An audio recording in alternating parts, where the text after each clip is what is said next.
I gotta be kind of careful out here though, because I got my wolf shirt on, and this thing has some powers. The last time I put this shirt on, it actually reversed my vasectomy, and well.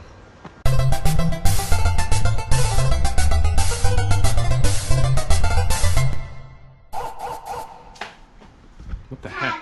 What? Oh, we're playing tag? We're playing tag. Hey guys, what's up? Happy early Thanksgiving. It is Wednesday, the day before Thanksgiving, and I'm here to give you guys an update and a full walk around on the blue car, AKA the ruined Cobra. So what have we done to this thing? Last time you saw this car, it made 1,022 horsepower at J Mills Tuning to the tires. So, some significant changes.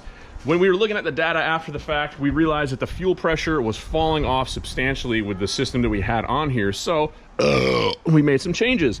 First one, upgraded the fuel pressure regulator. That's a 4 F2I, 4A, 4A, 4B, 4C, however you say it.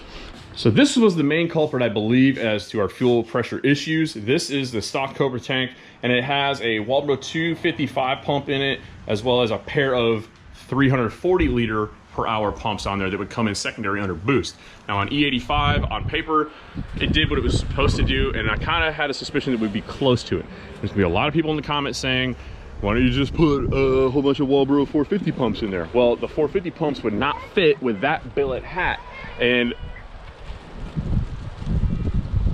oh my gosh, are you okay?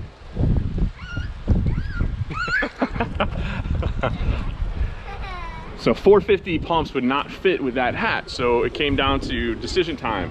We gotta buy a new hat and a whole bunch of 450 pumps, or we can do this. Fully sumped tank, courtesy of Glenn's Performance. It's an 03 Cobra tank with triple 10AN outlets. I got two 10AN feeds going to each of the respective pumps. I'll show you in a second. And then we have the return underneath here as well. What are you doing? Looking. What are you looking at? So, here you go. That's the goodness. Holley Dominator pump. All 10 feed, everything. This big girl right here is brought in under boost or anything above 75% throttle. And it comes over here. We got a check valve. Shush. Can I talk? And then over here is an AEM little guy. This is the primary pump, runs all the time.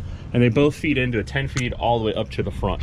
That should be more, get off me, bro,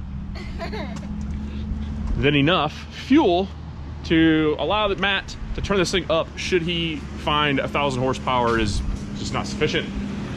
Other small changes up here. We need a hood for the car. That is on order. It should be here soon. And when the hood gets here, I'm gonna have to flip the wastegates and point them straight down. No more crazy horns coming up out of the front. And then I added these turbo guards. And I'm sure there's gonna be a bunch of people in the comments that'll say how much power and how inefficient these screens truly are at filtering. But when you have absolutely zero room for air filters on it, and you're in very close proximity to your headlight harnesses, you gotta put something on there to protect your investment. And other final wrap-up items, a little bit of wiring going on in here. This spaghetti mess is actually something that I paid money for, believe it or not. But it's actually, it looks like ass because I'm terrible at preparing for this video. But trust me, this is a really trick piece. This little guy right here, or girl, I'm not going to misgender this thing. It can be whatever it wants. This thing is from Tech Performance, and this is an adapter for the back of the Holley screen to give you fuel quantity indication. Yeah, you could plumb it into the Dominator, or you could get the whole IO harness from Holley and spend a whole 200 bucks or something like that. But this thing is really trick. They did all the research and the science behind it. Plug this in, you plug this into it, and you run this to the back of the car. You hook it up to your fuel quantity sending unit, and Bob's your uncle. A little bit of configuration on the tablet, dash, whatever, and you have fuel quantity indication for a very small price and a very easy installation. That's the blue car in a nutshell. Oh, it's not. Why is everything in a nutshell anyway? Speaking of nuts, look at these. These things are nutty. These are insane. These look so good. MacFab beadlocks, fast eddy rings, 16-inch CCW wheels. They crushed it with this. Usually a 16-inch wheel with a beadlock is like a 16 by 16 big monster weld wheel on like a big tire car or something like that. So this one posed a little bit of a problem. I won't say problem. This one posed a little bit of a challenge to them to make it happen, but dude, they killed it.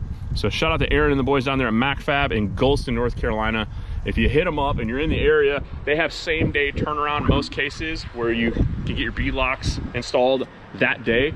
If you're not local to them, hit them up and you can ship them to them. They will knock them out, and usually they'll probably send them back out. I don't know how fast their turnaround is, so I'm not going to quote times and then have them pissed off at me that I misrepresented their services, but they're fast. Believe me, they work exceptionally fast. And their shop truck is kind of sick because it used to be my truck. Anyway, that's it. That's the blue car. That's where we're at. I'm excited to wrap this thing up and get it out of my garage so I can get a little bit of space back in there.